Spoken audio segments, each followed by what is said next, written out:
Fala, fãs de basquete do Brasil e do mundo inteiro. Como estamos? Esse é o Poste Baixo NBA número 11, o primeiro da nova dezena aí, Maurilão. Como estamos, Maurilão? Tudo certo? Tudo certo, navegando a intertemporada, mas com boas memórias, boas histórias e boas notícias. Pois é, a NBA deu uma esfriada aí nas notícias. A gente vai falar um pouquinho, né, dessa questão essas novas regras salariais da CBA e tudo, por que que isso tem enfraquecido os mercados aí, né, as vendas e tal. Mas não é porque não tem NBA que não tenha basquete rolando, né?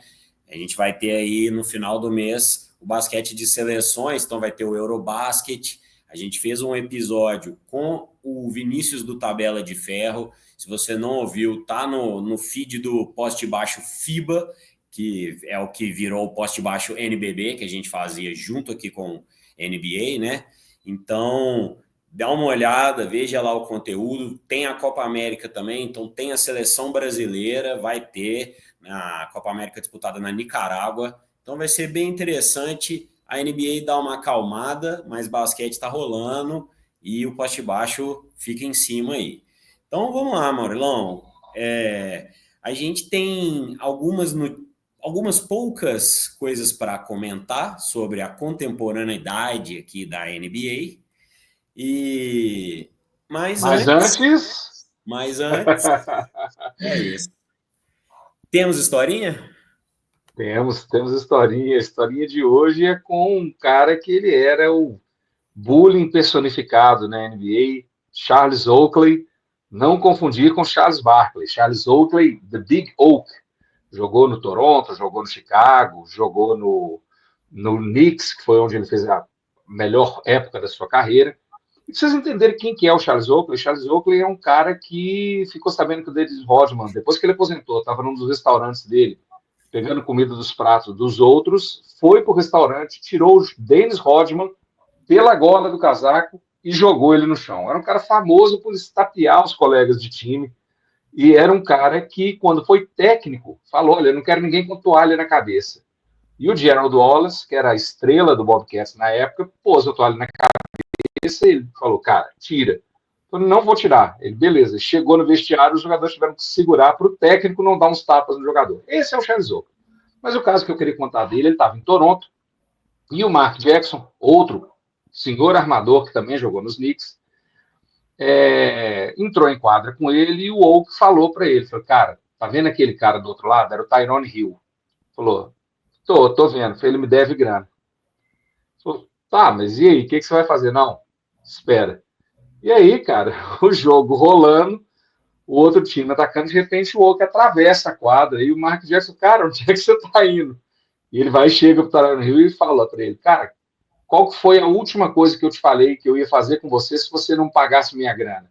Você falou que ia me dar uns tapas. Você tem minha grana para me pagar? Não.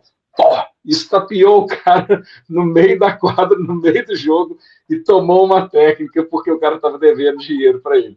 Isso nos anos 80 e 90 não era algo raro, mas até para os anos 80 e 90, Charles Oakley era um cara que caçava confusão o tempo inteiro com o Xavier McDaniel, com Charles Barkley, com Dennis Rodman, com quem quer que fosse.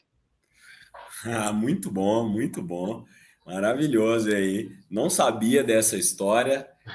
Acho que a gente tem que combinar sempre de você não me contar a mesma história antes, porque eu posso desfrutar aqui junto com a nossa audiência. A historinha, bom demais. Estamos fazendo sempre essa historinha, né? Quem acompanha já o Poste Baixo sabe que sempre no início dos pods a gente faz alguma historinha, alguma coisa pitoresca, o Maurilão traz para nós aí. Já trouxe autógrafo, né, de jogador de NBA, já Veio. trouxe diversas histórias aí. Então, a historinha é um bloco muito legal aí que eu adorei, que a gente acabou criando naturalmente aqui. Sim. Bom, a gente tem aqui algumas notícias, né, para a gente conversar do que está acontecendo, né? Maurilão, Portland Trail Blazers vai ser vendido? Cara, tudo indica que sim. Tudo indica que sim, parece que o preço é 4 bilhões e deve ser vendido Porque, na verdade, o dono do Portland morreu, né? Então, na verdade, está vendendo é o espólio, assim, a família, né, está vendendo o espólio para o novo sócio. Então, a situação de Portland já estava esquisita depois da morte do dono, então, na verdade, é uma coisa boa esse recomeço e deve rolar, assim, 4 bilhões. Acho que para o Portland é um preço justo se Boston foi 6, porque é um time que tem menos tradição, né? Um mercado não tão assíduo assim, então eu acho que é uma boa notícia para os fãs de Portland. Tô vendo aqui, né, no site da ESPN aqui, 4 bilhões de dólares, né, claro, Isso. e aí, que foi feito com Se a gente o for do Paul pensar Allen, que né? isso, Hã? com o espólio do Paul Allen, que tinha, Olha que do Paul tinha Allen. falecido. Assim, se a gente for imaginar que os Lakers estão avaliados em 10 bilhões de dólares, que os Celtics estão avaliados em 6 ponto alguma coisa bilhões de dólares, 4 bilhões de dólares para o Portland é um valor justo, né, cara? Assim, não dá Time que para não tem imaginar. título, né? E também não é Não tem uma título do cidade mercado. gigantesca. É. Exato, cara. Lakers é outra coisa. Knicks e Lakers é outra coisa. E o próprio Celtics também, né? Até a questão da história, não tanto o tamanho do mercado em Do si, mas mercado não é tão acabou, grande, mas a história sim, a história sim. e acabou que construiu um próprio mercado sendo campeão muito tal. Foi comprado Exatamente. pelo bilionário Tom Dundon, proprietário do Carolina Hurricanes, da NHL, né? Do hockey. Isso, do E de hockey. acordo com as fontes, a gente vai falar o quanto isso pode, né, não ser verdade, mas de acordo com as fontes, ele pretende manter a equipe em Portland mesmo, não tem, a princípio, nenhum plano de tirar o time lá da cidade, né? O que a gente acha sempre melhor, né? É um pouco frustrante esse negócio de troca de franquia. É, Parece que também vai junto 25% do Seattle Sounders, né, que é MLS, e do Seattle é, Seahawks, que é da NFL, né? Então tá no meio aí da exatamente. negociação. Mas Tudo. aí eu acho que é mais um percentual. Ele passa a ser sócio minoritário desses dois, é. Eu acho que é isso mesmo. Então, bom, essa coisa das franquias, né, sendo vendidas, como eu disse, às vezes é um pouco frustrante. Cara, o Celtics que você comentou, né? O cara que vendeu, o cara que ia ficar, como é que é? Me conta aí a notícia do É Boston o seguinte, Celtics. o Wyc Grousbeck era o dono. Lembrando que é o seguinte, esses times nenhum tem um dono, tá? Então, o Wyc Grousbeck era dono, sei lá, de 40 e tantos por cento. O Steve Paluca tinha 20 e poucos. O Steve Paluca até comprou agora um time da WNBA, Connecticut, se não me engano. Porque não conseguiu comprar o Celtics. Ele já era dono de uma parte menor, tentou comprar uma parte maior para ser o dono majoritário e não conseguiu. Mas, enfim, no acordo que tinha da venda do Celtics, o Wyc Grousbeck ficaria até 28, se não me engano, como governor do time, ou seja, como o cara que ia cuidar das operações aí. Mas ele acaba de falar que vai sair. Eu acho isso bom, porque é igual o Mavis com o Mark Cuban quando vendeu. Falou, eu que vou mandar ainda durante o ano. Não, cara. Se o cara pagou, se o cara comprou, se o cara entrou, que ele comece as mudanças, que comece a colocar as coisas do jeito dele o mais rápido possível. Eu acho que um cara da antiga gestão ainda ficar ali durante 1 ou 2 anos, como consultor, beleza. Como responsável pelas decisões, não faz muito sentido. Então, na verdade, assim, é uma notícia que causa estranhamento, porque é uma mudança de 2 anos na proposta da mudança, né? O cara ia ficar 2 anos e não vai mais. Mas também não é nenhum Um fim do mundo. A gente já choque. vem vendo isso aconteceu, sabe? Eu acho que os caras falam isso muito mais como estou vendendo, mas eu continuo mandando por 2 anos. Mas na prática, ele fala, pô, não vou mandar nada. Eu vou falar, mas quem vai ter a grana, quem tem a caneta são os caras. Então, deixa eu cuidar da minha vida, deixa os caras arrumarem a casa aqui do jeito deles, desapega e vai embora. É, legal. Isso aí realmente acaba sempre acontecendo mesmo, né? Como você citou, o Mark Cuban foi exatamente a mesma coisa. Falou que ia Isso. ficar e ficou até menos tempo. Então, Agora, nos Lakers, por exemplo, eu acho que nem teve essa conversa da Jeannie Buss, pelo menos eu não ouvi. O Lakers, que uma parte deles foi vendida, né? E a Jeannie Buss deixa de ser a majoritária. Eu não ouvi essa conversa. Eu acho que o cara que está entrando já entra falando, é isso mesmo. Novo dono, sob nova direção. O Lakers que tem era meio familiar, né? Tava precisando mesmo de uma nova visão, talvez mais empresarial mesmo, né? Porque é uma franquia gigantesca, talvez a maior. Muito. Por coincidência, estou aqui, não sou torcedor, coisa, mas estou aqui vestido. Você que está nos ouvindo não sabe, mas é isso aí. Bom, e aí agora eu queria falar de uma especulação que teve essa semana aí, que foi Josh Giddey, do Chicago Bulls, né, o meu Chicago Bulls, por Jonathan Kuminga, do Golden State Warriors, né? E aí se falou um pouco dessa possibilidade da parte do Bulls. Acho que é claro que tem um interesse, já até de antes, né? Já teve conversas, na época também se especulou, não sei se DeMar DeRozan ou Lavine, para trocar também para o Golden State, na vinda do Kuminga, né? Porque o Kuminga já está passando um período meio difícil lá no Golden State há algum tempo, né? Essa instabilidade, joga, não joga, mesmo nos playoffs, quando eles estavam com pouca gente no plantel, né? O Steve Kerr quase não utilizou o Kuminga. Então foi falado dessa possibilidade aí, e aí a gente estava vendo aqui algumas coisas, e aí a gente vê assim, uma das possibilidades seria um sign and trade, porque os dois são free agencies, né? E aí... Eu acho que restritos, pelo menos o Giddey eu acho que é restrito. Exatamente. O que quer dizer, né, que o Chicago tem a prioridade, né? Se alguém fizer uma proposta, o Chicago pode empatar, e se ele empatar, ele fica com o cara. É isso. Então, o Josh Giddey tem tentado chegar na casa dos 30 milhões e o Chicago está tentando, pela primeira vez, usar um pouco da sua vantagem ali, fazer uma negociação mais segura para o time, menos emocional. O Giddey foi bem, né, especialmente na segunda metade da temporada, depois que o Zach LaVine saiu. Então, dá para pensar que ele pode ser, sim, uma nova cara da franquia aí e tudo, mas também chegar e já se comprometer com 4 anos, que era a ideia do Giddey, com 30 milhões nessas regras, né? Marilão, essas regras apertaram um pouco as coisas, né? Até nesse ponto do planejamento também, o time que não está, assim, perto de buscar mesmo um time campeão, ele acaba ficando num prazo de 3 anos, e não dá para ir muito longe disso, né? Porque os salários vão aumentando ou vão terminando, e aí na hora de negociar, o cara que ganhava 15, que ganhava 22, como se não me engano é o caso do Giddey, agora vai querer um 30, às vezes que é um máximo, né? Também tem essa coisa da mania de grandeza de alguns dos jogadores. O que você me diz aí dessa CBA, cara? Cara, toda mudança de formato vai causar esse impacto. Os caras só vão entender, o jogador, principalmente, foi justo na minha vez? Estou ganhando na hora que de eu ganhar 30, muda as regras. Quer dizer, na hora de eu comer o bolo pão integral, aí é uma sacanagem, sacou? Então, assim, mas a parada é essa, assim, o que vai acontecer é que, por exemplo, se a gente pega o Oklahoma tem...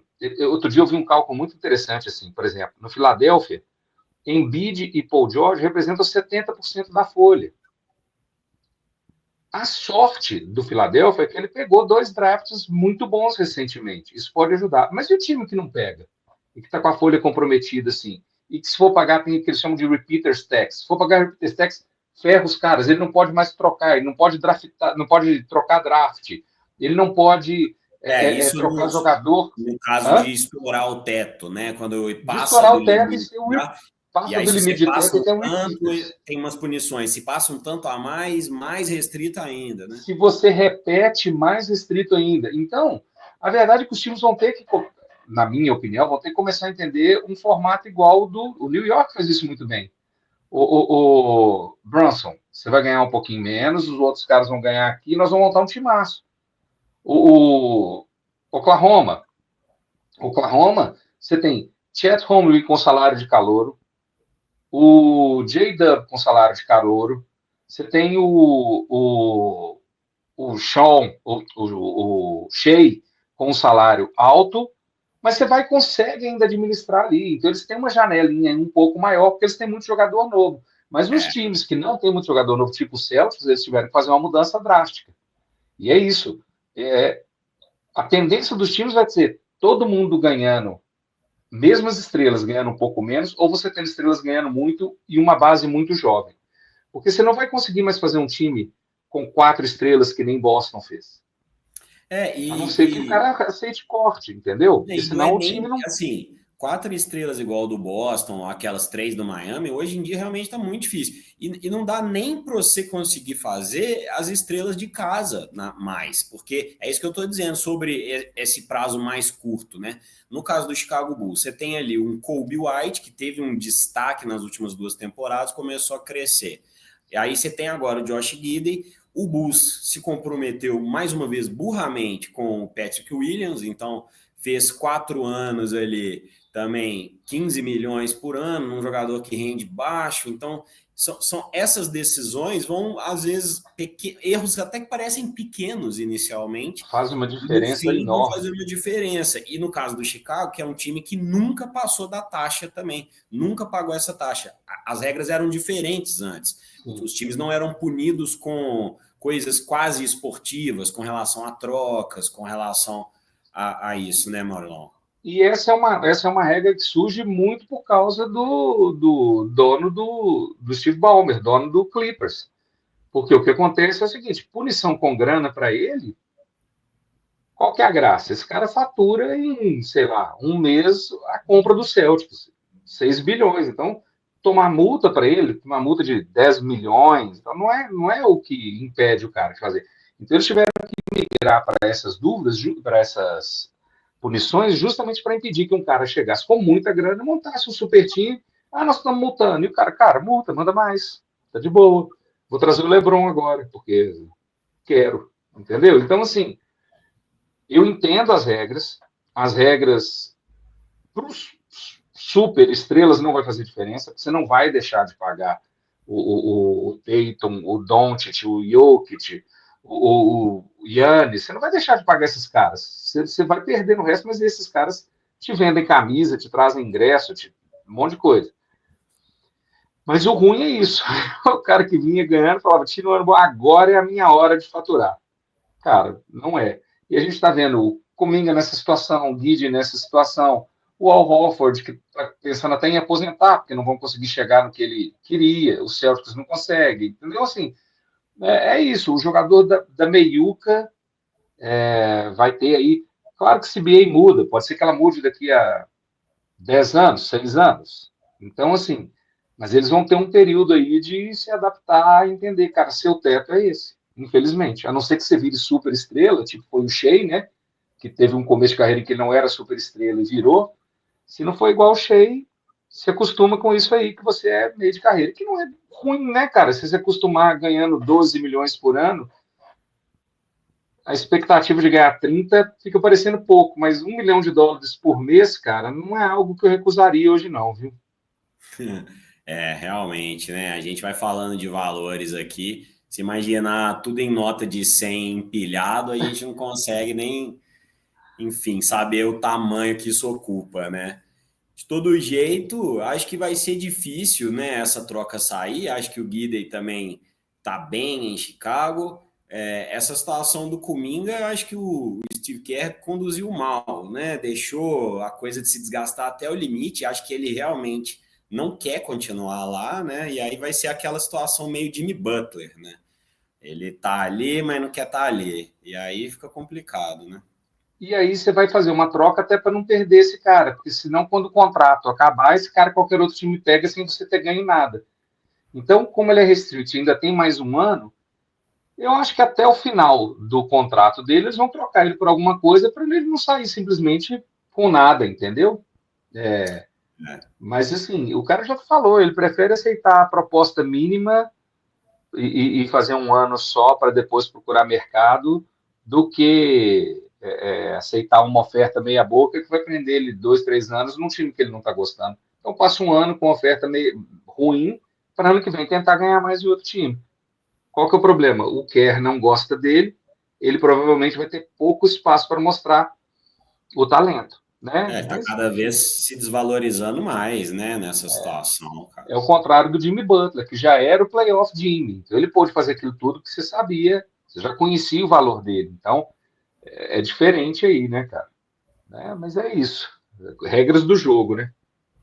Exatamente, exatamente. Você falou do Clippers, né, do Steve Ballmer. Eu vi uma especulação meio maluca aí que eu gostei, que era o LeBron, que tá sendo meio largado de lado no Lakers e tal. E aí, inicialmente, tinham falado que ele não se mudaria de Los Angeles de jeito nenhum. E aí eu vi uma especulação meio doidinha de que tivesse essa possibilidade dele se mudar de endereço em Los Angeles, mudar para o Clippers. Por quê? Porque o Clippers tá cheio de jogador com fim de contrato, né? O próprio Chris Paul tá na última temporada, tem vários últimos contratos, se não me engano, o Harden também tá último ano de contrato, né? Então, seria uma doideira, né? Trocar de time, tá parecendo futebol brasileiro, Maurilão. O que você acha? Você acha Cara, que seria legal isso aí esportivamente? eu acho que é o seguinte, o LeBron, ele precisa ir para um time que vá dar a ele um título. Ou então fazer uma coisa romântica, entre aspas, tipo voltar para Cleveland e encerrar a carreira no time da cidade dele. Os Lakers deram para ele uma condição, mesmo que ele não seja protagonista, uma condição de pelo menos buscar um título. Talvez não esse ano, mas ano que vem, que é o último ano do contrato dele, se não me engano. E aí, cara, tá certo que o LeBron é super humano. Ele não tem 41 anos, 42 anos e é aquela coisa. Mas a gente sabe também que lesão começa a acontecer. Acho que essa temporada vai ser essencial para entender o que o LeBron quer. Se ele vai aposentar, se ele vai voltar para Cleveland, se ele faz uma tour de despedida, que nem Vai vários jogadores fazer. já fizeram. Vai Pois fazer. é. Gente, esse é meu último ano e toda cidade que ele vai ele recebe uma homenagem e tal. Então, assim, mas eu acho que o que vai dizer muito é esse ano. Ele vai ficar saudável o ano inteiro? Como que vai ser a relação dele com o Doncic? Porque às vezes isso tudo, cara, de pré-temporada, no começo da temporada, se resolve. O LeBron, ele é um monte de coisas, mas burro ele não é. Ele é um cara que cuida muito bem da carreira dele, que dá passos sempre bem pensados, assim. Então, eu acho que a gente vai ver esse ano. Mas para os Clippers eu acho difícil, cara. Porque você falar que ele vai para os Clippers, só se os Clippers tivessem uma chance clara de título. Cara, um time que tem Kawhi com uma chance de se machucar sempre. Pega um LeBron de 42 anos. Um James Harden que a gente sabe que não rende nos playoffs. Não acho que é um título garantido. Se ele quisesse título mesmo, o melhor que ele fazia era ir para Denver. Entendeu? Por um time que está precisando, assim. Porque o Oklahoma não vai querer, né, sacrificar a química ali e tal. Mas enfim, eu não sei não. Eu acho que o LeBron mantém aí no Los Angeles e Lakers. E aí no final da temporada que vem é que a gente vai saber quais são os planos desse cara. É. Acho que também é isso, né? Começa a jogar bem do lado do Luca ali, toda essa ciumeira e essas coisas que Vai talvez são até embora. mais pra mídia do que realidade ali entre eles, né? A gente nem não sabe, assim. Parece que o Luca foi Outra, por exemplo, o pessoal. informado, falaram muito disso porque o Luca foi informado antes da venda do Lakers, né? Parece que o Pelinka É, foi jantar com ele, falou sobre isso e tal, e o LeBron não. Então, isso que pois é. gerou essa Não, e especulações. depois, quando o Luca foi anunciar a extensão do contrato, o LeBron não foi. Mas o Austin Reeves também não foi. Os caras estão de férias. Por que você tem que ir na coletiva do outro cara anunciando uma extensão de contrato? Aí também tudo já vira motivo, sabe? Então, assim, eu acho que tem muita falta de notícia. É verdade, isso é fato. E o Luca vai estar no Eurobasket, né, que eu citei anteriormente, ele já está jogando amistoso, já está mostrando já a sua faceta de Luca Fitness, então vai ser muito interessante aí. Vai ter no Eurobasket Giannis, Luca, Jokic. Na Sérvia tem 6 caras de NBA, né? Na Na Alemanha, na França, o Na Alemanha Embanyama, tem Rudy Franz Gobert. Wagner, Wagner, exatamente. Na França, eu não sei se o Embaiama está confirmado, Não tá? sei se ele vai jogar também, não, mas Não. o Gobert deve jogar, Gobert não, Yabusele Gobert deve também jogar. não, mas tá, o Gobert vai ser o primeiro Eurobasket da carreira dele que ele não vai Ele disputar. não vai jogar. Pois Não vai, é, não aí. entendi. Mas aí É, é até curioso mesmo, porque ele era presença sempre, né? Mas vai ter o Yabusel, vai ter E Sachê. Sachê, o Sar, né? Enfim. E Giannis na Grécia, tem o Bodan Bogdanovic, né? Como eu falei, na Alemanha ali, Mo Wagner, Franz Wagner, Daniel Theis, que saiu, que está jogando no Mônaco, na Europa agora, mas era jogador de NBA há pouquíssimo tempo. Então. Valenciunas vai estar lá, Vai pela o Lituânia. Zubat, pelo Zubat vai O estar lá. Kings eu vi que vai estar pela Letônia lá, né? Então, muito legal, assim, imperdível. Começa dia 23, se não me engano, e deve ser transmissão dos canais ESPN lá. Então, vejam Basquete FIBA, que é legal demais também. E ouça o nosso podcast, né? Como eu falei, temos aí o Poste Baixo FIBA número 9, que é sobre esse assunto. Beleza? Não vou ficar me repetindo mais de uma vez, porque se repetir, já repetiu, não precisa ser duas vezes. A gente vai falar agora de mais uma da nossa série histórica, né? A gente tem feito também uma digressão por alguns dos períodos e times e jogadores da NBA. A gente já falou de Dr. J e um pouquinho da ABA. A gente já falou de Larry Bird versus Magic Johnson. A gente fez um episódio desses dois. Foi um episódio até que ficou longo, porque a gente detalhou bastante, contamos história até da faculdade deles mesmo, na verdade até do high school de algumas coisas. Então, assim, a gente foi muito longe, ficou bem massa. Depois falamos de Detroit Pistons, né? Os Bad Boys de Detroit, Isaiah Thomas e toda aquela treta até chegar no Chicago Bulls lá, né? Na final que o Chicago Bulls, que na verdade escalou o Everest dele, mas nesse meio do caminho o Detroit ganhou 2 títulos da NBA, né? Então também era uma franquia que merecia também não só pelos títulos, mas por tudo que representou na época ali.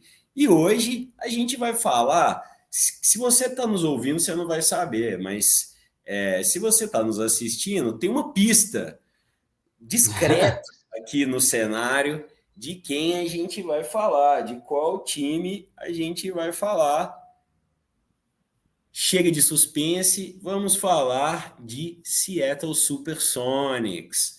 Sim, uma franquia que não existe mais, né? Virou o Oklahoma City Thunder e você vai ver que curioso que é a história da interseção entre essas duas cidades na história mesmo aqui que a gente vai contar. Maurilão, qual é a sua lembrança principal com Seattle Supersonics? Só para a gente esquentar. Na verdade, são duas. A primeira, autógrafo, DJ campeão com Seattle Supersonics em 79, o único título da franquia. Tinha o número 3 lá, camisinha aposentada, não é à toa, craque que jogou no Celtics. E a segunda, que é a mais recente, é das finais contra os Bulls, num timaço que o Seattle tinha, que tinha o Gary Payton na armação, tinha o Shawn Kemp, que era impressionante, o Rain Man, era um cara que tinha umas enterradas, acho que mais humilhava o adversário, assim. Gary Payton, excelente jogador de defesa, chamado de a luva, né, porque grudava nos caras. Tinha o Detlef Schrempf, que era um alemão muito bom de fora. Tinha Nate McMillan. Então, assim, o técnico era o George Karl, que era um técnico muito bacana. Então, assim, era um timaço. Um dos muitos times daquela época que deu o azar de disputar, tá no seu auge, quando do outro lado tinha o Chicago Bulls do Michael Jordan. Mas era um time bacana de ver jogar, muito rápido, muito vigoroso. A minha maior lembrança do Supersonics é esse time de 96, que perdeu nas finais para os Bulls do Jordan. Aliás, eu acho que foi uma das raras vezes, porque eu gostava muito do Jordan, e acho que uma das raras vezes que eu torci contra os Bulls nas finais foi nessa, porque eu adorava o Kemp e o Peyton, achava os dois sensacionais. Pois é, vamos guardar um pouco dessas diversões aí, porque realmente o Seattle é um time muito interessante, né? Além de ter uma bela camiseta com cores vibrantes aí, sempre muito legal. Você pode ver aqui de novo. Então, vou falar um pouquinho, né, do contexto de Seattle, né? Seattle, assim como Detroit, passou por muitas coisas na questão da industrialização. E uma das marcas mais conhecidas, né, da indústria era baseada em Seattle. Estou me referindo à concorrente da Embraer nos Estados Unidos, que é a Boeing, a empresa de fábrica de aviões, né? Se você já voou num Boeing, você sabe o quanto ele é pior do que qualquer Embraer. Viva o Brasil! Então, voltando aqui, tinha essa fábrica lá, né? Ela foi fundada antes dos anos 50, era super tradicional, né? Nessa época foi uma época que estava tendo um certo boom da aviação no mundo inteiro. Então, teve isso, e aí eles tinham um projeto que se chamava justamente Supersonic, que era um avião que teria, né, a promessa de voar na velocidade do som. Só que aí que esse projeto era um pouco ambicioso demais para a década de 50, né? E aí eles começaram a fazer testes e gerava o caos na cidade. Quando o avião levantava, era um barulho ensurdecedor, parecia uma explosão e até assim, janelas quebravam. Então, só que eles ainda estavam na fase de teste. Em Seattle, como eles começaram a testar, e aí foi o caos, a cidade ficou indignada, ninguém queria o tal do Supersonic voando ali, porém a planta da Boeing desse projeto era toda em Seattle, e aí começou-se a avaliar mudar essa planta de cidade, e aí para onde, Maurilão? Vou te dar uma dica, para onde foi a planta do Supersonic? Qual que é a dica? A Então, eu dica vou te dar é uma dica. a história da NBA repetiu essa mesma história. Ah, foi para Oklahoma? Sacanagem. Foi para Não Oklahoma sabia. City. É uma Putz, grilo. doideira. Essa parte é o que eu disse, a interseção entre a história dessas duas cidades é interessante. Então, levou-se o projeto Supersonic, uma parte desse projeto, acho que continuou porque tinha a própria fábrica da Boeing, Sim. levou-se uma boa parte para Oklahoma, que era uma cidade menor do que Seattle nessa época, tinha coisa de 70 mil habitantes, era uma cidade mais interiorana, né? Hoje ainda não é uma cidade gigantesca, mas já é uma cidade, inclusive, que tem time campeão da NBA aí, a gente vai chegar lá talvez. Então, de todo jeito, mudou-se para lá, só que tanto em Oklahoma City foi também um caos. Toda vez que levantavam um avião, janelas quebravam, realmente um caos na cidade, mesmo a pista não sendo já assim tão perto, esse avião realmente dava um trabalho danado, né? Estava se mostrando que não ia prosperar, porque em qualquer cidade que ele fosse levantar ia gerar esse problema, né? A intenção dele ser mega rápido estava prejudicando o próprio feature dele, né? A própria diferencial dele ali. Então, enfim, perceberam, né? O pessoal da Boeing não é assim uma Embraer, percebeu que teria que acabar com esse projeto. O Supersonic foi cancelado e aí ambas as cidades, Oklahoma e Seattle, a gente vai focar em Seattle, pelo menos por enquanto, entraram numa espécie de depressão da industrialização. Aumentou coisa de 10% o desemprego nessa cidade, né, em Seattle especificamente.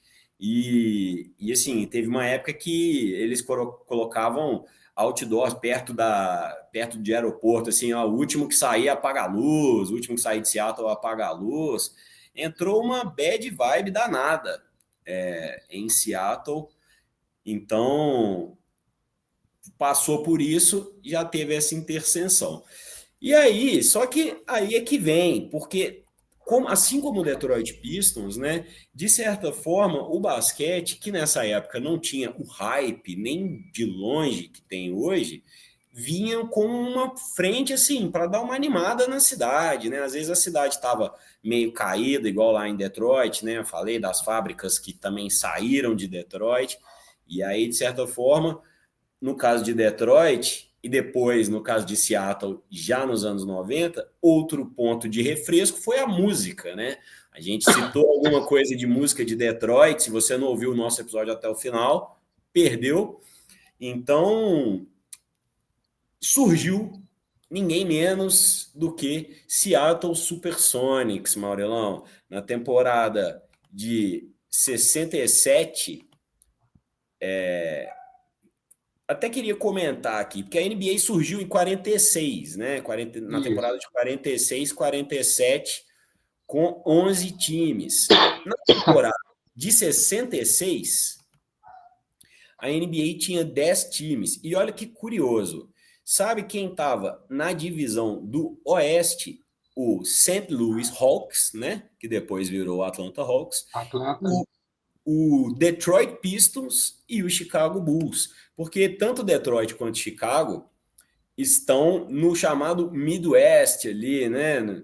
Na meiuca dos Estados Unidos. Então, na medida que a NBA precisou, eles foram empurrados por um lado, empurrados para o outro. Um E aí, exemplo disso, que a gente falou da expansão, se tiver expansão mesmo, eu acho que não vai ter, porque o assunto esfriou, mas se tivesse uma expansão em que entrasse Las Vegas e Seattle, os dois no oeste, quem que viria para o leste? Oklahoma? Então, assim, essa questão da liga de mudar de lado tem muito a ver onde que entram os novos times. Então, porque, por exemplo, se você for olhar, ó, Mexico City, Las Vegas e Seattle, que são as três cidades que mais se fala para a expansão, são todos no oeste. são. Quem que viria para o leste? Memphis? Então, assim, esse é um raciocínio que a Liga teria que fazer, que tem a ver com paridade das divisões, tem a ver com um monte de coisa. E com o Seattle foi isso, quer dizer, quando ele chega e quando vão chegando os times, precisa rearranjar. Detroit e Chicago precisam mudar para o leste e aí os outros times vão se acomodando no oeste. Exatamente, exatamente. Bom, então o Seattle, né, entrou na NBA em 67 e o nome dele foi inspirado justamente por esse avião. Nessa época, o projeto Supersonic que eu descrevi, que foi cancelado, ele foi cancelado em 71. Em 67, eles ainda não tinham uma esperança, ainda, né, estava um pouco no meio do processo ali que eu descrevi. Então, deram esse nome, foi um nome escolhido, né? O mascote do Seattle era o Sasquatch, que é o pé grande, né? O abominável homem das neves, várias coisas, é um peludão. E, enfim, então surgiu na liga E que o o Sasquatch tem a ver com a região, porque ele é quer dizer, ele é uma lenda, entre aspas, uma figura mítica do noroeste americano, das florestas ali. Então, ele é o tipo do mascote que faz sentido, né? Ah, legal, legal. Olha só, aí em 67, quando entrou 66 no caso, mas na temporada de 66, 67, tinha na NBA, no leste, Philadelphia 76ers, Boston Celtics, meu Deus, vamos melhorar essa dicção. Philadelphia 76ers, Boston Celtics, Cincinnati Royals, New York Knicks e Baltimore Bullets, né? Que depois virou Washington Bullets e que depois virou Washington Wizards, né? Que a gente conhece hoje. Que não é grandes coisas, né? Cá entre nós, até o Bradley Beal, quando estava lá, falou: nós somos o Wizards, cara. Então isso foi chato. Vamos não desvirtuar. Na divisão Oeste, São Francisco Warriors, St. Louis Hawks, o Los Angeles Lakers, o Chicago Bulls e o Detroit Pistons, como eu tinha falado. Então, eram poucos times, né? E aí o Seattle entrou e nessa época ele não foi nada bem, né? O Seattle, ele começou como um time que apanhava muito, apesar de ter em sua história 22 chegadas nos playoffs, 3 finais de NBA. Nessa época inicial, como é comum, o Seattle apanhou muito, né? Ele teve ali no assim, média de 23 vitórias, 30 vitórias, mas estava crescendo. Teve técnicos ali, ó, vou citar alguns do começo. Al Bianchi, que foi o primeiro técnico do Seattle Supersonics. Depois teve Lenny Wilkens. Que depois virou um grande técnico. Lenny Wilkens, que foi um grande técnico depois, começou como jogador do Seattle. E Lenny Wilkens treinou o Atlanta, treinou, se não me engano, o próprio Chicago, depois lá na frente. É um cara sensacional. Treinou a seleção americana. Legal, pois é. Vai falando aí, Maurelão, as figuras que você achar que vale a pena. Na temporada de 72, 73, o Seattle teve dois técnicos, que foi o Tom Nissalk e o Buck Walter. E os dois, curiosamente, tiveram o mesmo número de vitórias, um com 32 derrotas e o outro com 24, né? Agora, aí seguinte, em 73, entrou um cara que o Maurilão conhece muito no Seattle, o técnico Bill Russell, né, que foi técnico e jogador do Celtics, chega para treinar o Seattle. Você manja dessa fase aí, alguma coisa, Maurilão? Cara, eu sei que ele treinou o Seattle e eu sei que ele não conseguiu avançar muito na carreira depois disso, porque os resultados não foram tão expressivos, embora aparece que o pessoal da cidade gostava dele e tal, mas eu sei que ele não avançou muito e aí ficou muito ligado com só consegue treinar o Celtics porque tem a coisa e ele criou meio que um estigma. Ele nunca teve uma carreira brilhante como técnico fora do Celtics. Ele ganhou um título como técnico jogador, inclusive. Pois é, eu acho que talvez essa impressão fique um pouco assim, por causa que ele teve muito sucesso, principalmente como jogador, No mas Celtics, é. como um todo no Celtics, porque ele não teve uma Não, má performance. Ele teve um ano que foi o primeiro ano, que acho que é natural, o cara tá montando o time ali e tal, teve um de 36 vitórias. Depois ele ficou acima dos 50%, com 43 vitórias, chegou nos playoffs, venceu o Detroit Pistons e depois perdeu na semifinal contra o Golden State. Aí, em 75, ele teve novamente as 43 vitórias, perdeu para o Phoenix na semifinal. Isso em 75, né? 75, 76. Em 76, 77, ele ficou um pouco abaixo dos 50 e não se classificou, foi aí a última. Então, assim, de 4 anos, se classificou em dois para os playoffs, num time que nunca tinha praticamente não, sim, nunca tinha nunca chegado. tinha. Então, assim, falar que o trabalho também é ruim é um pouco Não, injusto com o nosso amigo. Não estou nem falando que você falou isso, não mas é isso, é estou porque a falando que comparação aqui ficava ruim. a impressão fica um pouco desequilibrada. É o Michael Jordan do Wizards. O cara É, jogou bem, mas aí você vai falar, pô, ali ele carregou para 6 títulos, no outro ele jogou, né? é. E é tipo isso, assim, é isso que eu estou dizendo. Ele fez um trabalho ok, mas ele não ganhou o título, ele não fez... E aí o pessoal compara com o Celtics e fala, esse cara ganhou o título porque estava no Celtics e tal, quer dizer, como técnico, era jogador, então assim, mas ele não fez um trabalho ruim como técnico, mas nunca avançou, depois, se não me engano, foi para o broadcasting, mas aí é outra história. Não, pois é. Enfim, aí eu acho que a gente pode falar da temporada de 78, 79, que é Só quando começa. lembrando que, Ah, que em 76 os Celtics ganharam, em 77, se não me engano, foi o Portland, em 78 os Bullets, e aí chega a temporada de 79. Em 78, acho que eles já tinham ido para a final. O Seattle foi para a final e perdeu para os Bullets, se não me engano, tá? não, É, é, vamos lá, é disso que eu vou falar, porque eles têm três chegadas em finais, né? Então,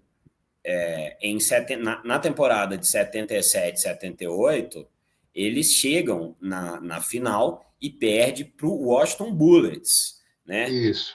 E aí foi sendo que no caminho eles derrotam Lakers, derrotam Portland e derrotam o Denver, né? Então, assim, já estava mostrando que era um grande time, né? Eu queria citar um pouco dos jogadores aqui para a gente Claro. poder, você poder comentar aí, né? Começa pelo número 3. Pode começar pelo número 3.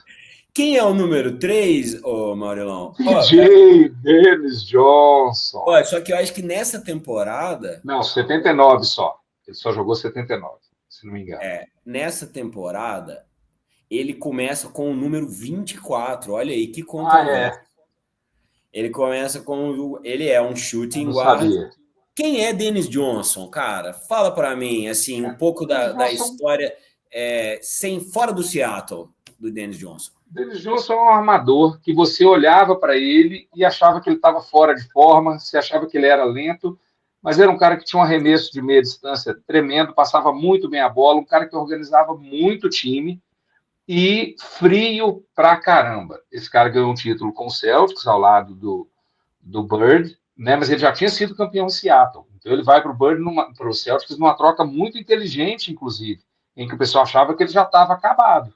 E ele mostra que não era bem assim. Um jogadorzaço e nessa época, o que eu acho mais legal dessa época é que essa época começa a se parecer com hoje, em que você tem um título dos Lakers, depois um título do, do Milwaukee, depois um título do Denver, depois um título do Boston, depois um título do Oklahoma. Naquela época também foi assim: você começou Celtics, depois Portland, depois Bullets, depois Sonics. Então era uma época de paridade. Então esse time do Seattle não é uma dinastia, mas é um time que teve o seu pico com esses jogadores. O Dennis Johnson é um nome importantíssimo para esse time. É verdade, né? Além do Dennis Johnson, quem você destacaria? Ó, temos aqui John Johnson, temos Danny Autry, Fred Brown, Lars Hansen, que era um dinamarquês. O Lembrando que Fred nessa Brown, época. Hã? Fred Brown veio da ABA e era um cara muito bacana, muito bom Armador craque, também, né? armador também, cara que veio da ABA, já estava aí mais pro fim de carreira, ao contrário do DJ que estava no auge, tipo assim. O Joe Hassett também, Jack Robinson, enfim, Jack Lonnie Robinson, Shelton, Jack Robinson que não é o do beisebol. o Paul Silas, né? Que, O se Paul não me engano, Silas, que foi técnico depois, um é, pivôzaço. Paul Silas, se bobear, era o grande nome desse time. O Dennis Johnson, ele era um cara, ficou muito famoso com o Celtics depois, era um cara importante nesse time, mas o Paul Silas era um pivôzaço, um craque de bola e muito duro, muito não sujo igual o Bill Laimbeer, mas um cara muito duro e excelente jogador. ele teve uma média boa de pontos, mas ele já estava mais no banco nessa fase, pelo que eu É, estou vendo aqui. Na temporada 77, 78, não, ele jogava 26 minutos. jogava, é. Não, ele Mas jogava. mas ele já não era, ele não estava começando, ele já estava no final de carreira. Ele não era um cara que estava Ele finalizou em começando. 80, né? Ele finalizou em 80, mas ele realmente tem passagens, né? Pelo Denver, pelo Boston, começou Ele ganhou título no no Boston. Então, St. assim, o Paul Louis, Silas né? já era uma estrela. Então, assim, o Seattle se mexeu, né? Começou a contratar figuras que já eram conhecidas, né? E misturaram ali com alguns nomes, como o Dennis Johnson, né? O Dennis Johnson foi draftado em Seattle, agora até. Cara, eu acho que sim. Eu acho que ele começa a carreira em Sim, foi. Seattle. É isso. Ele é draftado exatamente em 76, na temporada de Isso. 76, 77. E aí ele já começa a mostrar ali, faz 9 pontos né, de média por jogo na temporada, quase 2 assistências, ainda muito novo, né? Aí em 77, 78, que é esse ano que a gente está comentando, ele já teve uma média de pontos de 12, assistência quase 3 por jogo. Então ele teve um crescimento muito forte de uma temporada para Sim. outra, né? Começou a ter mais minutos E aí o Seattle começou a ir muito bem, né?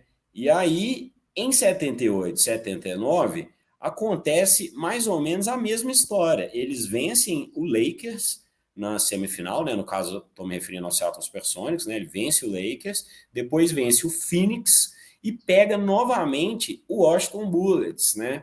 E naquela impressão de que ia perder de novo, né? Porque passa um pouco essa ideia. Já construiu Bullets ali. tinha o Wes Unseld, que era um pivôzaço, que sensacional. Então, assim, a gente está falando de um time que a maior estrela da série estava do lado dos Bullets.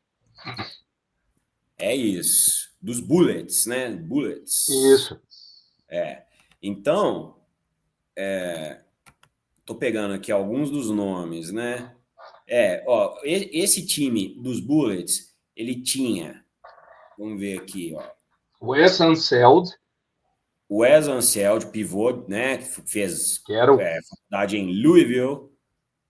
Larry Wright, um armador. Tom Henderson, né? Que era o cara do Havaí, que jogou no Havaí. É até conhecido também, se não me engano, esse cara. Enfim, era um time bom, que foi campeão. E aí, o duas Seattle, finais seguidas, os duas dois finais times. seguidas. E o Seattle conseguiu bater esse Washington Bullets, tendo quem de Final MVP, Maurilão? Conta pra mim. Eu acho que foi o DJ, não foi? O DJ, Exatamente. exatamente. E jogando o Maurelão para as cobras, só para deixar ele feliz. Foi sim, Dennis Johnson, foi o Finals MVP. Esse foi o primeiro prêmio, né, do nosso amigo DJ aí, tão citado. Acho que até agora é o jogador, talvez ele e o Nico Harrison sejam os nomes que a gente mais citou na Por história desse, motivos diferentes. por Por motivos bem motivos diferentes. diferentes, bastante diferentes. Então, enfim, o Seattle ganhou, né? E aí, a partir daí, ele virou um time que estava sempre brigando nos playoffs ali, virou um time mais robusto sempre, né? Então, nesse ano que ele foi campeão, o técnico era o Lenny Wilkens, né? Que a gente Isso. citou. E Que tinha sido então jogador e aí foi campeão com eles como técnico. é isso. E aí, no ano seguinte, eles chegam na final de conferência contra o Lakers, né? E aí era o Lakers, Super Lakers, né? E aí você complica a vida, porque aí você já começa Lakers, aí você já vem aqui o Olajuwon e os Rockets, e eles tinham bons times. Então, se não me engano, o Rex Chapman jogou no Seattle, se não me engano, posso estar enganado. Acho que o Tom Chambers também. Então, eles têm sempre bons times, mas eles pegam uma divisão do Oeste que você vem numa sequência aí muito difícil, cara. Do time dos Showtime Lakers, depois o Portland começa a crescer. No meio você tem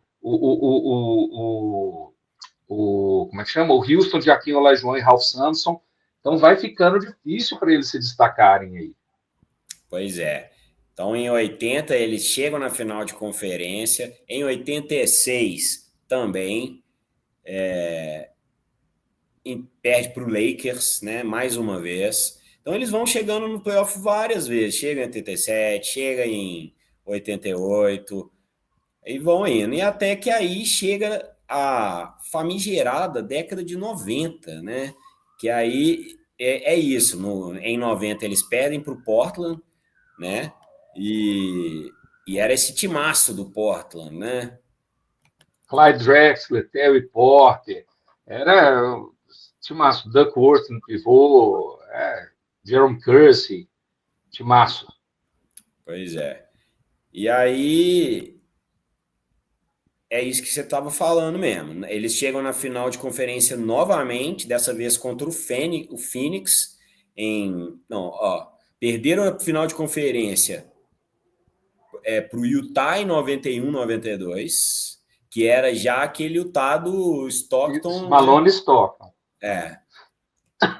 Aí depois perdem para o Phoenix, né? Que aí já era Com Kevin Johnson, Charles Barkley, Danny Ainge. Pô, difícil. difícil mesmo. Aí, 93, 94, eles perdem para o Denver, né? Que era aquele Denver que tinha o Mutombo, se não me engano. Exatamente. Eu tinha o Mutombo, tinha o, ô, gente, bom, enfim, era Enfim, esse time. Eu é esqueci o isso. nome do armador. Tinha um armador que era bacana, baixinho. Esqueci o nome Ele dele. está até no NBA Jam. Esse é o armador que está no É, NBA Jam, junto com o Mutombo. Aí, no... chegamos então no ano de 95, 96, Maurilão.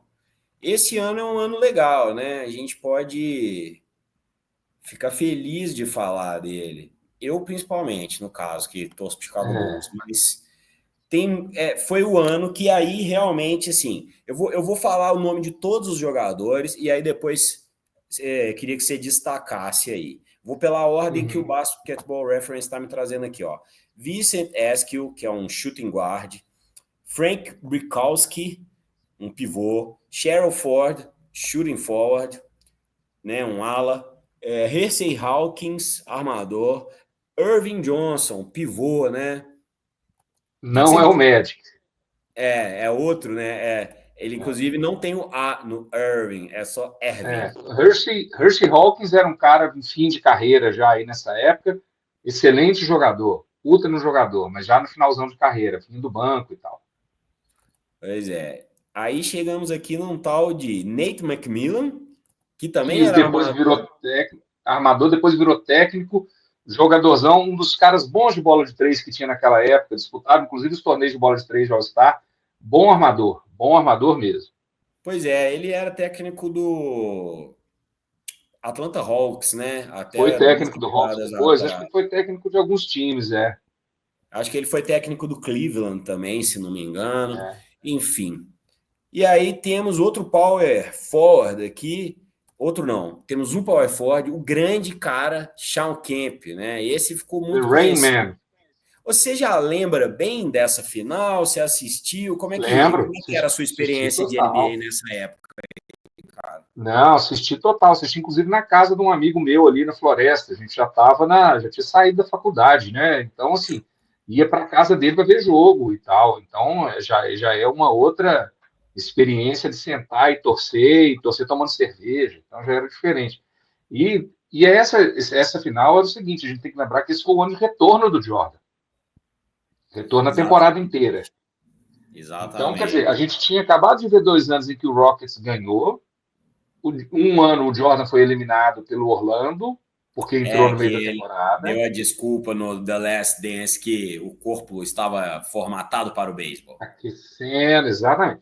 Aí ele volta a temporada inteira em 96. Então, Isso. era ao mesmo tempo uma coisa de tipo, pô, o Jordan tá de volta, o Chicago tá de volta, e será que eles dão conta?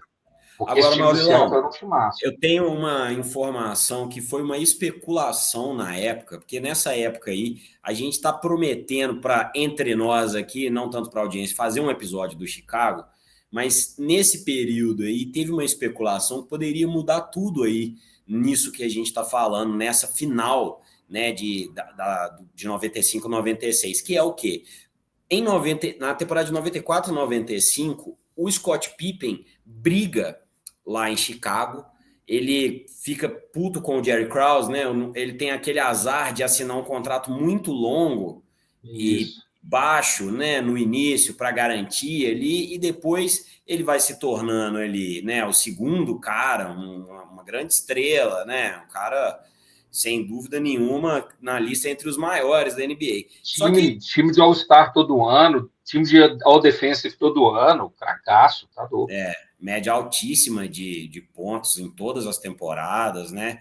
Um jogadoraço. E aí ele estava brigado, aí chegou uma época que ele chegou a falar que não jogaria mais no Chicago Bulls e tal, e aí durante esse período que ele estava lá putaço, falou-se muito em uma troca entre Scott Pippen, da parte do Chicago, e Gary Payton, do Seattle Supersonics, né?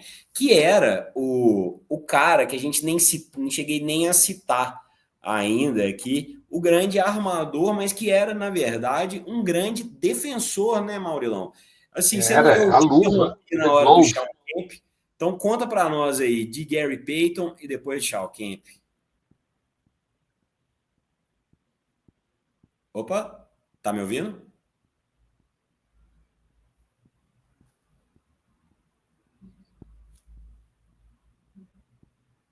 Maurilão?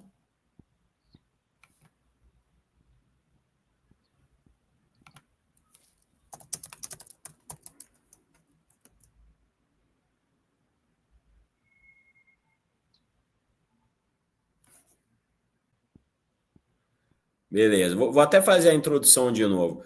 Ô Maurilão, então conta para nós aí do Gary Payton e depois do Shawn Kemp, por favor. Vamos lá, para a gente já tentar pensar como que funcionava esse Seattle Supersonics aí.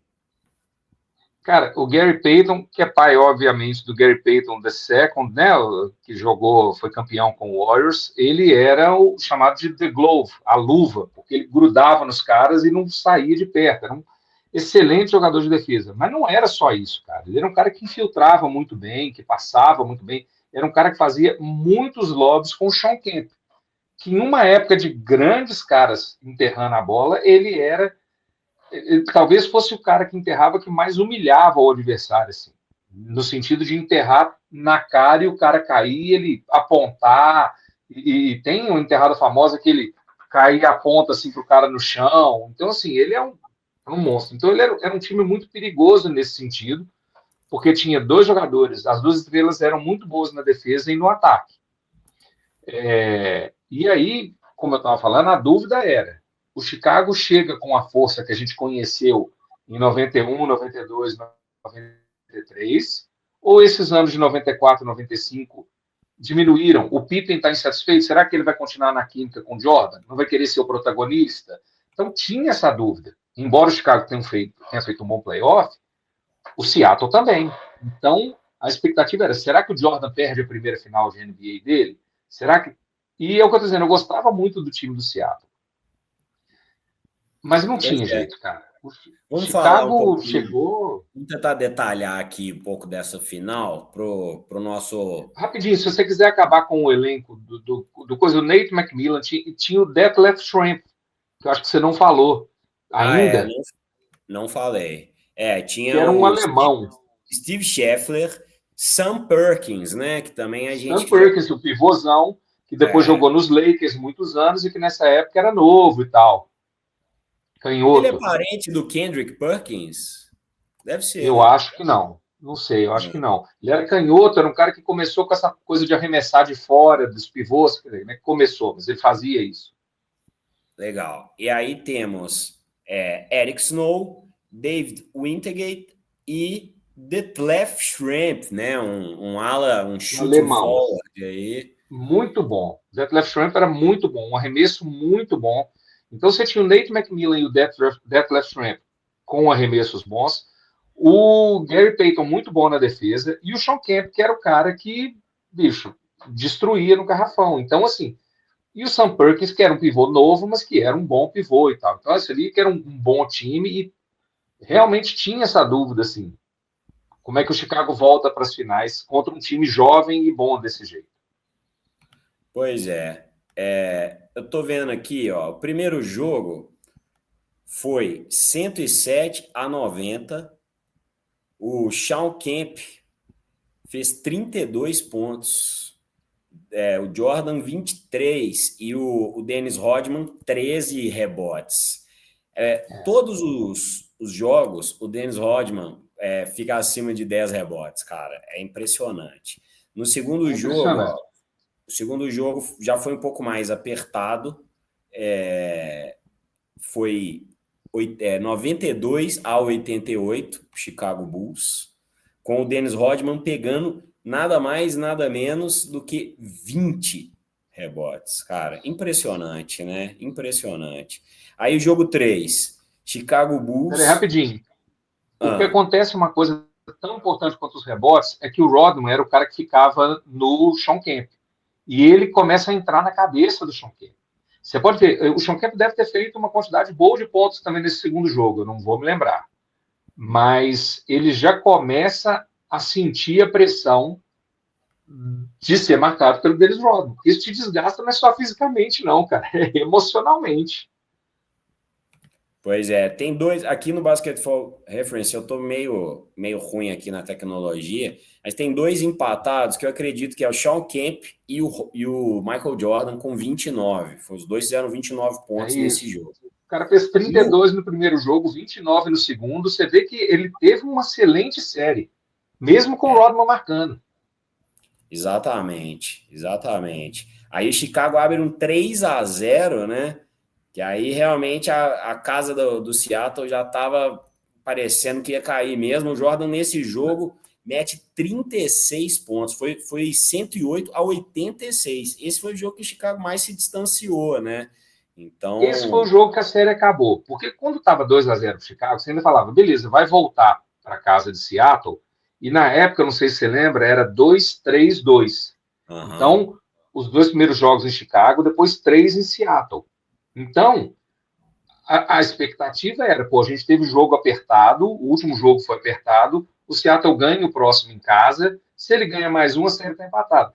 Mas depois desse terceiro jogo, acabou, assim, na verdade, o Chicago não vai abrir 3-0 e perder essa série, entendeu? Com o Jordan metendo 37 pontos. Não vai. Aí todo mundo já sabia assim, que tinha acabado a série. dá para ficar preocupado, porque no jogo seguinte, o Seattle Supersonics ganha de 107-86, praticamente devolveu o placar, né? Um foi 108 a Mas 86. aí, E aí aquele aí negócio, o, você o já Sean foi e já Kemp ganhou fez a sua fora 25 de casa. pontos. Como é que é? Você Desculpa. já foi. O Chicago já foi e já ganhou a partida dele fora de casa. Então vira aquele gentleman sweep. Tipo assim, não é uma varrida, porque você tem uma relaxada no jogo 4. A verdade é essa, entendeu? Assim, e o time de casa não quer ser varrido. Então, mas assim, ninguém estava achando que o Seattle ia virar a série depois disso. É verdade. Ainda mais com o Michael Jordan, né? Sendo quem era. Aí no jogo 5, parece que aí é quando no The Last Dance, né? Eles falam que é quando o Luvinha conseguiu encaixar. E a defesa do Seattle como um todo se encaixou melhor ali. Só que aí é isso que o Maurilão tá falando, né? Mesmo estando 3-1, você tem que chegar no jogo 7 para conseguir ter alguma possibilidade. Mas de todo jeito, realmente a defesa funcionou. O Jordan ainda fez 26 pontos, porque ele realmente é o Michael Jordan, né? E aí o jogo foi 89-78. Já foi, você vê, um placar bem mais abaixo, né? Os dois jogos anteriores tinham sido 108-86, 107-86. Esse 89 Seattle, 78 Chicago. Dennis Rodman, 12 rebotes, né? E Então, Sean Kemp, quantos pontos? eu não tenho a lista completa do É, jogo aqui. Ele só sem pega problema. o principal scorer aqui. Esse que é o problema. Que no caso Tinha foi o que ter. Jordan. Que aí no caso foi o Michael Jordan. Só que aí no último jogo, o Chicago vence, né? Que aí no jogo 6, ainda em Seattle, Em né? Não, Seattle. é 2-3-2, né? Já em Chicago mesmo, leva o título 87-75. Aí o maior pontuador do Seattle foi o alemão, o Schrempf, Detlef Schrempf. 23 pontos. E o Dennis Rodman, nesse jogo, voltou a fazer 19 rebotes. Então, assim, a atuação muito constante também do doidinho lá. E aí você vê que eu estou dizendo, você vê que no último jogo, nos dois últimos jogos, o placar do Kemp já cai, e muito por causa disso, da cabeça dele, entendeu? Assim, o Rodman foi essencial para essa série, cara. É muito impressionante como que ele foi minando o Sean Kemp. E lógico que não só o Rodman, né? Mas ele é um ícone disso. Porque o time de Chicago, a gente fala do time de Chicago pensando no ataque, mas Michael Jordan, Scott Pippen, Dennis Rodman eram todos All Defense Team. Eram, os três eram. Então, assim, era um senhor time Chicago na defesa e no ataque. Não era só um time de ataque e vamos para cima de qualquer jeito. Longe disso. Ainda tinha pivô lá, enfim. Então, nisso aí, meio que a chance do Seattle meio que se esvai um pouco, né, Maurilão? Essa foi a final, assim, que foi o ano que eles foram realmente, foram o primeiro, né, da conferência, Oeste e tal. Então, depois eles perdem, né, para Houston nas semifinais de conferência. Aí também perde na final de conferência em 97 para o Lakers, né? E aí a coisa meio que desanda, assim, de vez. Assim. Aí perdem para San Antonio Spurs campeão, depois, já em 2001. E aí em 2001 que acontece um fato que a coisa complica um pouco, né, para o Seattle Supersonics, que é o seguinte, a arena deles estava um pouco acabada, né, precisando de reformas, ela era pequena, não comportava, então o time para dar lucro, né, a gente estava entrando um pouco já nessa era que a gente está hoje, que são dessas arenas grandiosas, com vários andares, né, que você consegue lotar e conseguir uma fortuna todo jogo. Não era esse o caso da arena lá do Seattle, e aí por conta disso eles pedem a cidade, né? A população pede para a prefeitura, tal, mas ainda é muito mal visto até hoje, né? Nos Estados Unidos, essa coisa de prefeitura, talvez até no Brasil, né? De investir em um ginásio ou um estádio que vai ser explorado por um time privado, né? Que não é uma coisa ali de uso público. Então, ficam nessa novela e aí acaba que o Seattle Supersonics é comprado pelo dono da empresa que escreve o seu nome no copinho de café. Eu não vou ficar fazendo propaganda de graça aqui. Então, a estrela a Estrela Alce, o copo da Estrela É, Alce. da Aí Sereinha, da Sereinha. é isso, da Sereinha. Então, esse cara comprou o Seattle em 2001, o nome dele é Howard Schultz, e ele comprou a franquia prometendo que ia consertar o ginásio, que ia fazer acontecer, que o objetivo dele era ficar em Seattle, que ele amava o time de Seattle, sendo que ele nem era de lá, mas tudo bem. Enfim, ele leva o time para Oklahoma City Thunder. Os investimentos, parece que tem uma coisa assim que ele espera que ia entrar uns outros investimentos para ajudar na construção do ginásio, porque essas arenas da NBA são caríssimas, né, Marlon? Essas Não, gigantescas. Você conhece alguma dessas conheço. Eu novas? fui a Barclays Center do Brooklyn Nets. É um negócio fora do normal. É gigantesco. A do Celtics, que eu fui também ano passado, que é gigante, cara. Gigante, gigante, gigante. Fleet Center é modernão, né? Porque o TD Garden era o antigo, o Boston Garden é mais antigo. O Fleet Center já é modernaço. O Barclays Center também. A do Houston que eu fui já é menor. A de San Antônio também já não é tanto. Mas o Barclays Center e o Fleet Center é Essas coisa de fora do grandes normal. centros, né? Mas mesmo isso que você está falando assim, que são menores, ainda assim são Não, muito maiores do que a essas de Houston é antigas, que da década de sensacional. 70 e 80, né? Tem nem A de comparação. Houston é sensacional. É outra parada. De San Antônio também. Mas o que eu digo é que quando você vai no Barclays Center, que é uma desse século, assim, mais recente, que você olha e você vê uma diferença. E outra, é em Nova York, né, cara? É no Brooklyn. Então, é um esquema um pouco diferente. Mas, assim, a da de Houston é sensacional também. Pois é. Então, meio que a história, assim, essa final que a gente descreveu em detalhes contra o Chicago, ela foi um sopro final, mais ou menos, digamos assim, para esse time do Seattle. Depois disso, ele foi pegando só pedreira, né? Pegou Houston, pegou Lakers e Utah, Utah, San Antonio Spurs, já na com rabeira, Tim Duncan. com o Tim Duncan, com aquele timaço. Enfim, e aí o Seattle Supersonics ele é transferido, né? A franquia é levada para Oklahoma City. Novamente as franquias se encontram na história aí em 2008. E aí que é o início desse Oklahoma que a gente tá vendo aí, que foi campeão no ano passado, né? O Kevin Durant foi draftado no Seattle Supersonics, chegou a jogar, né, na NBA com o Seattle, tem a camiseta também bem, bem clássica dele, eu até vejo sempre aí, penso em comprar, mas um dia, quem sabe.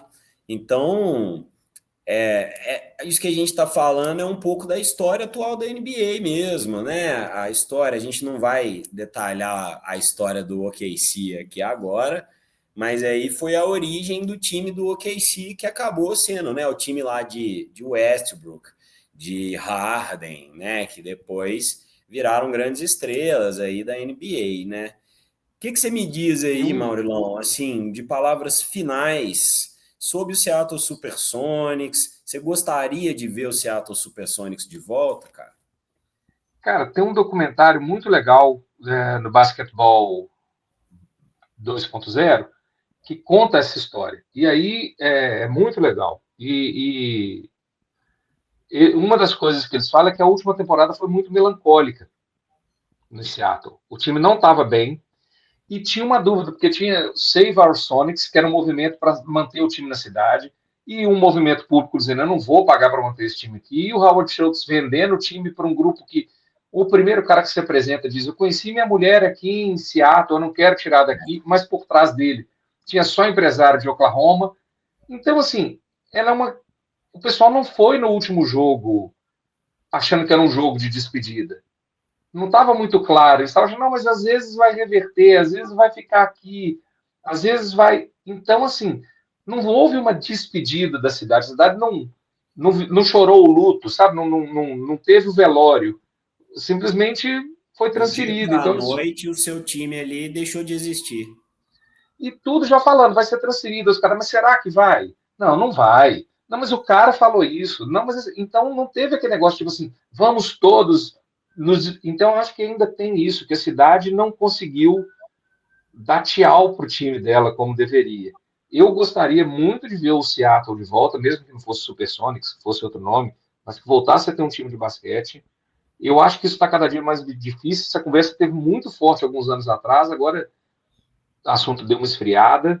É, parece que estão querendo mais uma parceria com a Europa, mas assim, o que eu acho uma pena é isso, assim. Se o meu time fosse sair da cidade, eu queria um último ano memorável para esse time, mesmo que a campanha não fosse boa. E não foi isso, foi uma coisa que foi andando e acabou.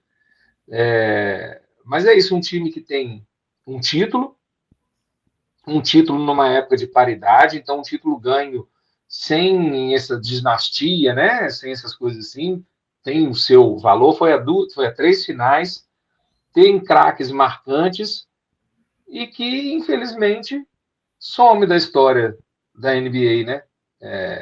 O Oklahoma City Thunder é outra coisa. Não dá para dizer que é a mesma franquia, até porque se volta a franquia do Sonics, o título volta para eles. Então, o pessoal de Oklahoma nem gosta de dizer que aquele título de 79 é deles, não. Aquilo era de um time de Seattle. A gente ganhou esse título agora. Mas é uma pena, porque é isso que você falou, um uniforme bacana demais, alguns jogadores marcantes, craques, e uma pena que esse time não nos deu o prazer de continuar com a gente por mais temporadas, né? É Eu e isso, Peyton. é isso. Então, com isso, acho que a gente pode encerrar, né? Mais um capítulo interessante aí da nossa digressão pela história da NBA.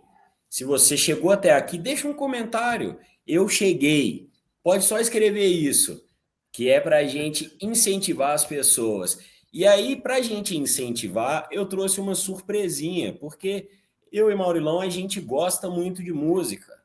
Então, eu vou te falar, Maurilão, sabe que disco que foi lançado durante na verdade, um pouquinho antes da temporada de 95, 96, que era de Seattle? Faz Eu alguma sei porque ideia? você me contou. Eu Pois sei que é, você me contou antes, então não vou nem é falar. esse. Foi aí que foi lançado o primeiro disco do Foo Fighters. A gente já está falando quase de um pós-grunge aqui, né? Seattle foi a cidade que trouxe o grunge para o mundo, né? Que é esse estilo de punk, um pouco que tem traços de deprê, e, enfim. uma coisa meio proletária, e aí bandas como Nirvana, Alice in Chains, Mudhoney, que eu já entrevistei, tive o prazer de entrevistar o vocalista do Mudhoney, então foi uma das minhas conquistas como jornalista aí, entrevistar ele. E aí, Mudhoney, Alice in Chains, Pearl Jam. Aconteceu tudo que aconteceu com o Nirvana, né? O Kurt Cobain morreu lá, suicidou, uma coisa pesadíssima. E aí o Dave Grohl, que era o baterista do Nirvana, monta uma nova banda com outros parceiros dele ali. Ele já era um cara muito conhecido no meio da música, não tanto quanto hoje, obviamente, mas aí monta ali a sua banda e lança, né? Apresenta ao mundo o Foo Fighters, que foi lançado pela Capitol Records, né? E ele tem, por exemplo, as músicas This Is a Call, Big Me, I'm Stick Around. Para citar algumas, eu sou Foo Fighteiro, gosto, já fui até no show deles lá em Buenos Aires, e foi até um dia que é uma história trágica, porque choveu, caiu tipo um mini tornado, e aí caiu as luzes, aí teve que fazer com a luz do estádio, foi uma bagunça danada, mas foi interessante. O Dave Grohl ficou falando, os shows que tudo dão errado são os verdadeiros shows de rock and roll, então ficou um valor ali. Ele muito simpático com a gente, estava ali totalmente encharcado, com o pé molhado, mas curtindo um bom rock and roll de Seattle. É isso, com esse discurso gigantesco para finalizar o podcast, a gente encerra por aqui. Maurilão, valeu demais. Até a próxima aí. Valeu, cara. Sempre muito bom. Vamos aí contando as histórias dessa liga.